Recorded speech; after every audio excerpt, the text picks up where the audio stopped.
5 years ago, I would have said to you, if you was asking, what Nitro car should I buy for my first one? I don't know what to buy. There's so many out there. I don't know what one to buy. What one's best for me as a beginner, a novice with Nitro RC? I would have definitely said, and I have said in a couple of my beginner RC Nitro videos, the FTX Carnage is your best option. Go for one of them. They're cheap, they're really basic, and they're reasonably good quality for what a beginner in a Nitro RC would want. However, in 2025, well actually before this year, a little bit before, my opinion changed quite a bit. Couple of reasons for that. Number one reason, the price of these Carnages has gone through the roof, brand new. They're about £120 when I first got this one for my kids. That was a great price for a beginner's Nitro car, because 120 quid, it's a fair amount of money, but when it's in relative respective to RC cars in general, £120 is nothing. And most people can afford that, and if they don't like it, they can sell it for 50 quid and be done with it, and they know that they don't like Nitro RC. However, that's not the case anymore, because one of these brand new is more like £200, and I see them in other shops for more than £200. Is that worth 200 quid? Absolutely not. Not in a month of Sundays. If you're going to be spending £200, you're better off getting yourself a proper Nitro buggy. This is a Kyosho MP9, discontinued now. You might still be able to buy some new ones as of filming this video. Some shops still have a stock of these, and well, as far as I know, they're discontinued. They might not be, but I'm pretty sure I see one shop that says they're discontinued and the old stock is all I've got left. The MP10 and MP11 is now out, but that's a bit more money. But if you can get one of these still, get one of these brand new, an MP9. Very, very reliable, very good buggies, and in my opinion, good for beginners, because the KE21 is an extremely reliable engine. And not only is it reliable, it's extremely easy to start. This one, I've had this buggy now for a number of years. I bought it brand new. I don't know when I bought it. It must be 6 years ago, maybe 7 years ago. It's a bit upgraded, so your one, if you buy one brand new, won't look exactly like this. But this is the original engine. Bloody fantastic. This one's been drowned in ponds. It's been, I literally thrash it within an inch of its life every time I use it. I like full throttle, put it that way. And this one is still going incredibly strong. Easy to start, easy to maintain. The KE21 is a fantastic engine, and the MP9 buggy, in my opinion, is extremely user-friendly, especially if you're a novice and you don't really know what you're doing. That type of buggy will help you along. Why am I making this video now? Well, because, as I've said a couple of reasons, my old videos are a bit outdated now. I tell people to go and buy an FTX Carnage. Well, that was when they were 120 quid. They're still the same, they're quite basic. But if you're going to be spending £200, you don't want that. That is not the quality of that. The FTX Carnage, it just isn't worth that amount of money. And if you're a beginner, a novice with RC Nitro, you're going to be buying that, and you're going to think this. You're going to have it in your hand, and you're going to think this is what you get for 200 quid. This, and it's going to put you off, and I don't want that. So you get a lot more quality with something like this. Yeah, you're spending probably twice as much as even £200. I think these are around 400, but you can get them a bit cheaper, but they're around there. But what I'm trying to say is, everything is relative to the value. Value for money is the way I look at things. Even if I'm starting off in a new thing, a new hobby, or buying something new, I think to myself, does that seem like it's value for money? It might be this certain price, for example, £400, and I think that's a lot of money, but is what I'm buying worth that? And is it worth that to me? That, in my opinion, is worth every penny, even to a beginner. That's just my opinion.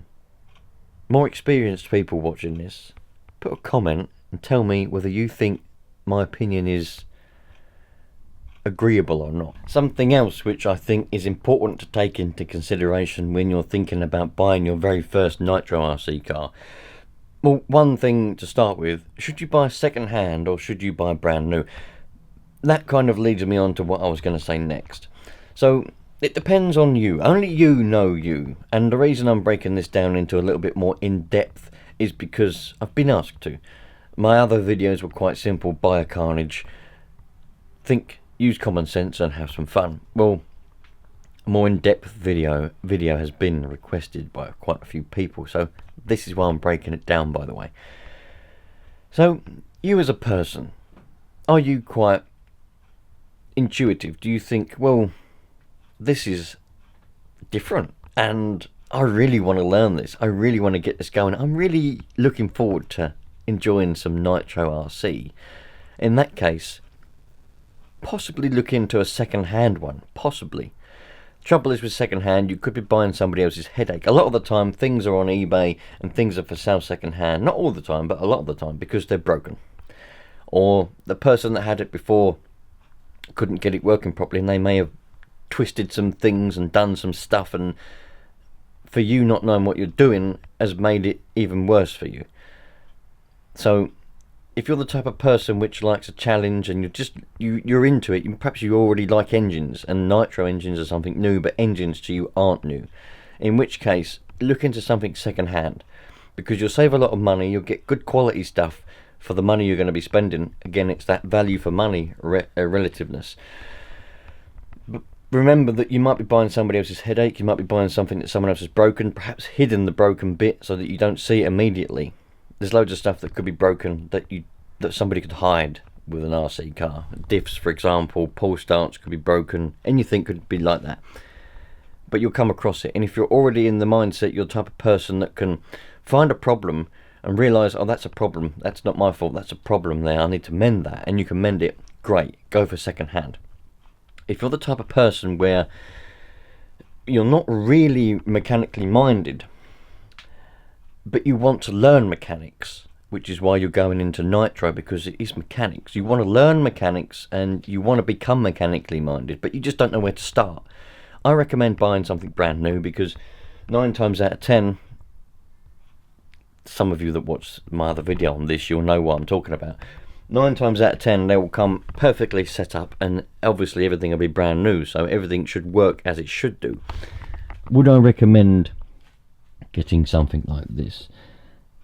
Probably not for a novice.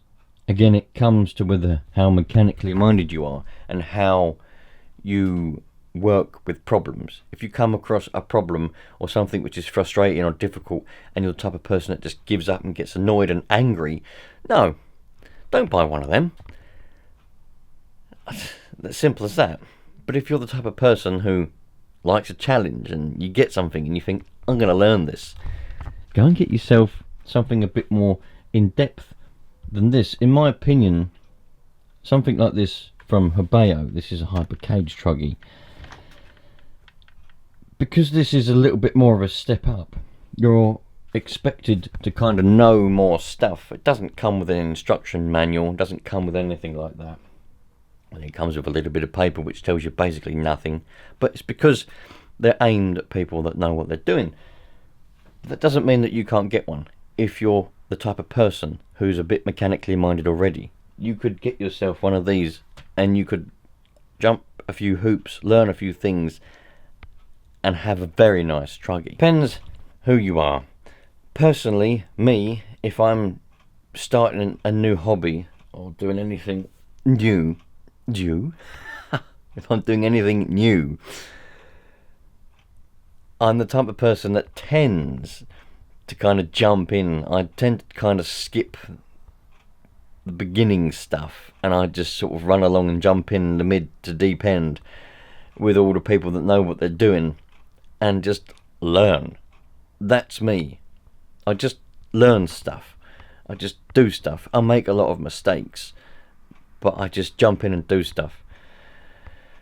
I don't really tend to potter around with the beginners and the novices and, oh, you need to do this, because I just get bored very quickly. That's just me. Yeah, it's just me. Everybody's different. But that's what I do. I just jump in and I get the stuff, the professional stuff and all this kind of thing, and I just learn. Make a lot of mistakes, but I just learn, and that's how I enjoy life. Alright, so I think we've kind of had a reasonable look at what kind of car. I wasn't telling you to specifically get an MP9 or specifically get a cage truggy. I was just giving you examples of the type of cars I think these days in 2025, not 220, but 2025 or 2025, whichever way you choose to say it. I tend to flick between the two. These days, that's where my opinion is at the moment, and it does depend on who you are. A lot of the stuff I get asked a lot of the time is to do with shops themselves. I get quite a lot of people, because if you want any help and advice, you can comment on any of my videos. You can also email me with an email address which you can find on the description of this channel, or sometimes in the video descriptions. And I'll help you the best I can, but the best way to do it is to comment, because anyone else can help you as well. But I always get asked questions like, oh, I bought this car and I went back to the shop because I couldn't work this or something out, and the person in the shop told me to do this and to do that.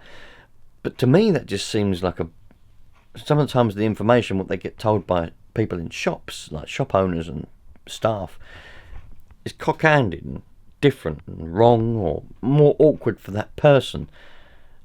And I can often think of a better way which helps them, and I tell them that. And then this person that's asked me the question is on their merry way. They're happy because I've helped them in a better way. Not always, well, it's not always a good idea to ask people in shops, and the reason for that is because you'll find, not all the time, and I've upset a lot of shop owners in the past by saying stuff like this, but it's the truth in my opinion. You get some shops or some staff in shops that are employed that don't really know about Nitro. They know how to sell something. They're probably good salespeople. They're probably, you know, they know all the stock. If you ask them a question about shops and stock and this and money and whatever, they know everything, yeah. But when it comes to Nitro, they're selling these Nitro cars. They don't have the time to learn about them. And they give you information which is wrong. And then you go away and do this and you're like, well, it must be right because the shop told me it. Not always. So you need to do a little bit of, what's the word? Is it due diligence? I think that is the phrase, when it comes to picking your advice and help from shops. Now, that being said, if you get the small independent hobby shops or the bigger hobby shops, sometimes they employ people who really do know what they're doing. They've been doing it probably all their life, and that's why they want to work in a hobby shop, in a model shop which sells Nitro and things like that. So they do know what they're talking about. And the small ones, the owners of if it's just one of those ones where the owner is in the shop and it's only the owner and doesn't have any people, it's just the owner in the shop, he'll probably know what he's doing, because he's probably started a model shop because he likes models and he likes Nitro. That's why he's selling them. So just be careful when you ask in a shop for email or physically, does this person really know what they're talking about?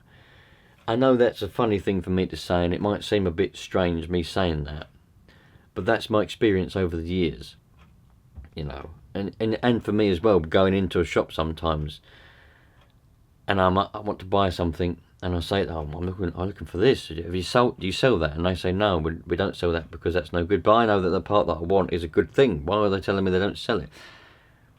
But that's neither here nor there. Just when you're going and asking for advice, use your common sense and think to yourself, does that sound right or does that sound a bit iffy? Tools! Tools!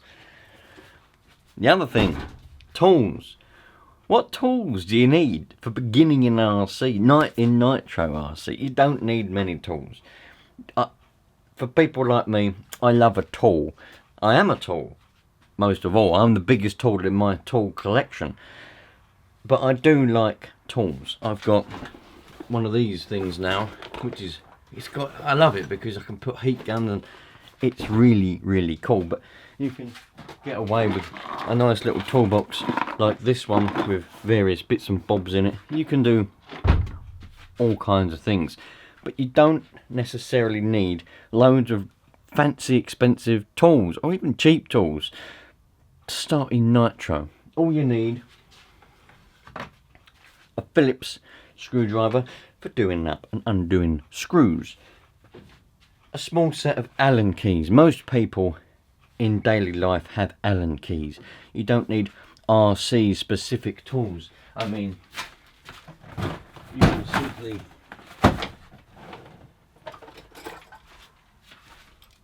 have one of these. I mean, I use these for repairing actual real cars. That's why I bought them. It's from my tool set for repairing real cars. But these, they're Allen keys. You can use them on anything. So you don't need to go and buy specific RC tools. Just use the tools you've already got in your toolbox. If it'll fit, great. I've come across people in the past that have bought Nitro cars and said, well, I've got to buy new tools now. And I say, no you don't. You've got a toolbox. I know you do, because I've seen you repair cars and bikes and stuff. Oh yeah, but I need RC tools. No you don't. Just use the tools you've already got. Screwdrivers, Allen keys, whatever. You need a flathead for adjusting your carburetor, a screwdriver for doing and undoing screws, some Allen keys, because a lot of Nitro cars use Allen bolts these days. That's pretty much it. You don't need anything else. Other stuff is handy, but you don't need it to begin with. Depends on what type of person you are, as I've said before. So I think that's probably enough now for a beginner video. I don't want to bore you all. If you've got this far, by the way, please comment that you're still watching. And also, I want to know where you're from. I love to hear where you're from. And if you've decided to start with the Nitro now, I want to know information. I love knowing stuff. It's so interesting to me. The people, I think to myself, what makes someone make a decision like that? Why do you make a decision? Oh, I'm going to go and buy a Nitro car. It's so interesting. So I'd love to hear all about it if you're willing to tell me. So comment about it and tell me where you are. Why are you looking into this? Why do you want to buy a Nitro car? What interests you about it? Do you start with electric or are you going straight into Nitro? I love all that kind of stuff. If there's anything else you want to know and you think I've missed something, or perhaps you don't agree with something I've said, again, comment, because we can all chat and we can all learn, and it's just interesting. I hope I've helped some of you, and I hope maybe you're making a decision based on what I've said. I hope it's a good one, and I hope you enjoy it. You can comment or you can email me. The best way to do is to comment, because more people then can help you if you've got a problem with your car or just a question in general. You'll get more answers from different people and me if you comment on this video or any of my videos. Whichever one you decide to buy, I hope you enjoy your decision, and I hope that you have good fun with it.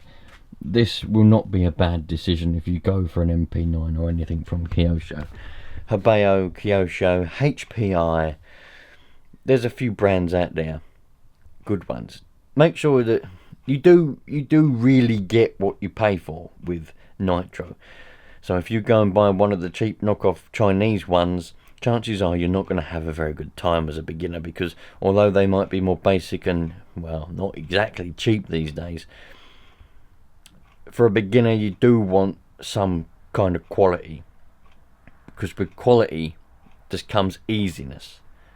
The less quality, the harder things are going to be, because you're fighting against bad quality.